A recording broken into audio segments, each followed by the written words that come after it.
In my last video, I sorted out my computer, and in this video, I'm going to show you how to install Windows and things you should do after that. So this video is going to be for the people that have just built their computers and don't exactly know what to do. I'm going to try and make this guide as easy to follow as possible and try to explain the steps so you're not left in the dark. By the way, my laptop's here because I had to edit the video and my computer is still in the corner of my room, but now it's a little bit less broken, which leads me on to step 1, which is get your computer ready.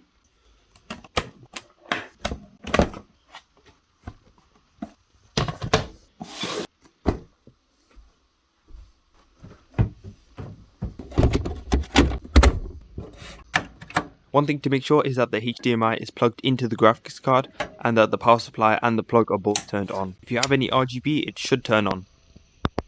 Now that our computer is ready, we can move on to step 2, which is installing Windows. If you don't know how to install Windows 10, don't worry, it's very easy to do. For this, you will need a laptop or a different computer. Plug your USB into the device, and then on your browser of choice, search up Windows 10 Installation Media and make sure you click onto the Microsoft website. Then go to the bottom of the page and click Create Windows 10 Installation Media, download now. Install it anywhere and follow the prompts and you should be good to go. One note is that you need to make sure that you click onto install on USB device and then click on USB, and after a while it should be done. Next, put your USB into the motherboard and now you are ready to turn on your computer. When starting up the computer, you want to keep pressing the delete key so we can go into the motherboard BIOS, which is basically the motherboard software. Now yours might look a little bit different to mine, and that's okay, but the main thing is that you go over to the boot tab and make sure that the USB is set to be the number 1 option. Once you've done that, press F10, save and exit, and you will know it's working when there's a little dial at the bottom of the screen. Now you should load up onto a screen that looks like this.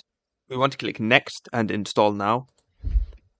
And where it says I don't have a product key, click onto that, and we want to install Windows 10 Home. That's usually what every system has. Then read the terms and conditions, click accept, and we want to click onto custom only. Now this will look a little bit complicated and overwhelming, but really we just need to look at the free space and the total storage. Now I want to install Windows 10 onto my 500GB SSD. Now I have 2 of these in my system, but one has more free space than the other because I just installed it. Now that I've found it, I'm going to click on new and make sure that I use all the storage. I don't think you need to do this anyway, but I just did it just to be sure. Double check that it's the right drive, and then I clicked on next and Windows 10 will be installing.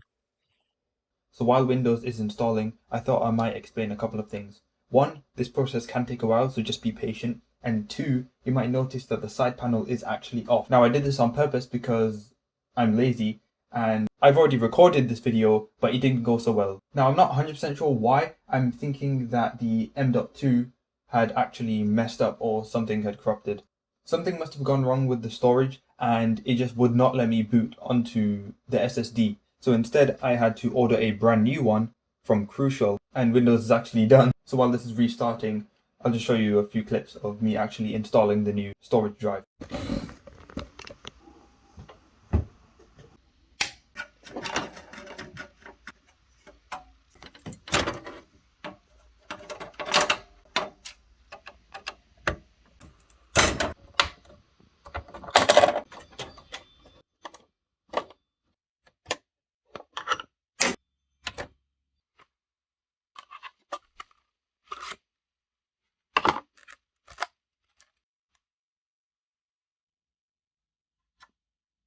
Oh no, I just realized I'm missing a piece.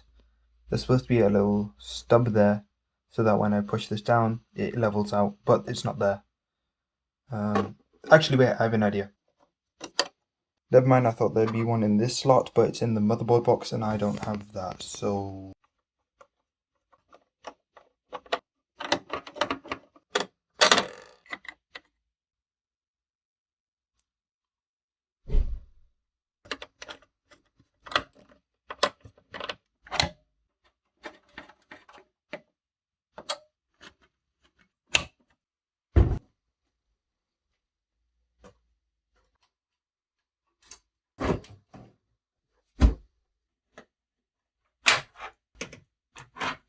One.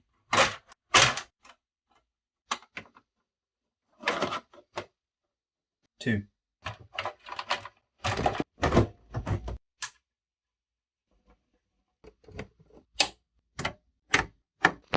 Done. Your computer might restart a few times, and if you get these texts at the bottom of your screen, that's a good thing. That means you're ready to move on to the next steps. After it's finished loading, we want to select our region and then your keyboard layout. And if you have a UK keyboard layout, you want to select that. The US keyboard has a big shift key on the right hand side. You want to select whichever one you have and then skip on the second layout.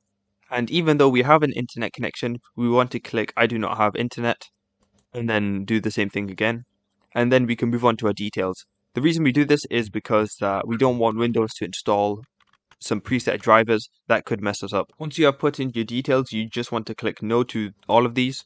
You can select yes, but usually I find that these are just pointless. And after a while, you should have done everything and Windows 10 is ready to be used. Now, if you're doing a installing Windows 10 any percent speed run, you can stop here because you've got Windows 10.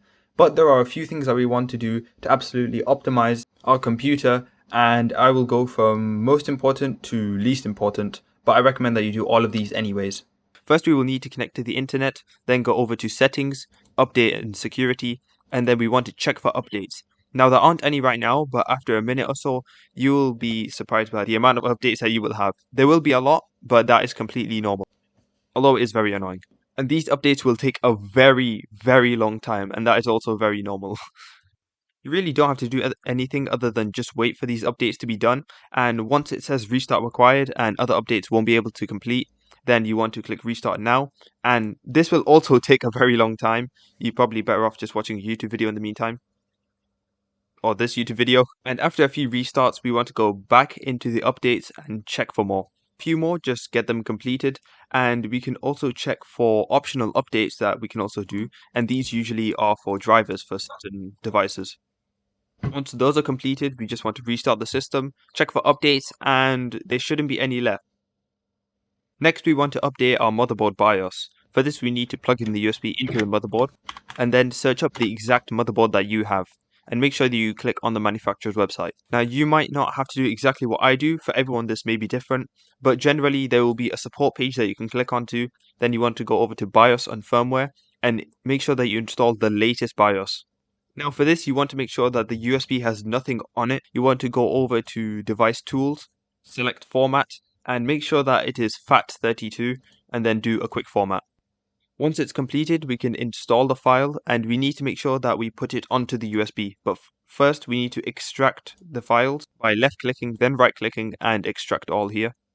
Again, this may be different for everyone, but what I have to do is I have to go onto the BIOS renamer to make sure that the file is renamed, and then I can put that file onto the USB. After that, I will have to restart, and then go into the BIOS by spamming the delete key again. And for me, my motherboard has a software that automatically does it for me as long as I select the correct file. Now, I recommend that you search up a guide or a tutorial for your exact motherboard to make sure that you get this right, since this is a very delicate process, and if you mess it up, it can be really bad. But it is also very important that you get it right. One very important thing to remember is that when you're updating the BIOS, you must never ever shut down the computer. Because if the computer just turns off for whatever reason, maybe it loses power, then your computer is essentially bricked and broken forever. The other components like the CPU and GPU may be fine, but the motherboard definitely will be dead. So if you're in an area where there is a lot of electricity cutting out, just generally unstable current, then you may want to wait until there is a safer time to do this. After a quick restart, we can go back into the BIOS and see that, yep, we have the latest version and we're all good. Okay, this should be the last thing that we update, but this is for the graphics card and other small things that we need to update. By the way, all these software will be linked in the description, but if you have an Nvidia card, and you can tell by looking at the logo, then you would want to download GeForce Experience, and if you have an AMD card, then you just want to go on AMD's website. For me, I have an AMD GPU, and thankfully they have a software that can automatically detect it and install the latest drivers. So I'm just going to download that, go to our downloads folder and open it. Once opened, it will tell me the latest driver for my graphics card and other small devices and audio drivers. I'm going to install them, but alternatively, you could go back onto your motherboard's website, go to devices and drivers, select Windows 10, and they should be all available for you there. You just want to make sure that you extract the folders as well. If you're using GeForce Experience, it is also very easy. You just download it, open it, and it'll take you through the steps. After a while, it will ask you to restart. You may have to do this a couple of times, but then after that, you're all set.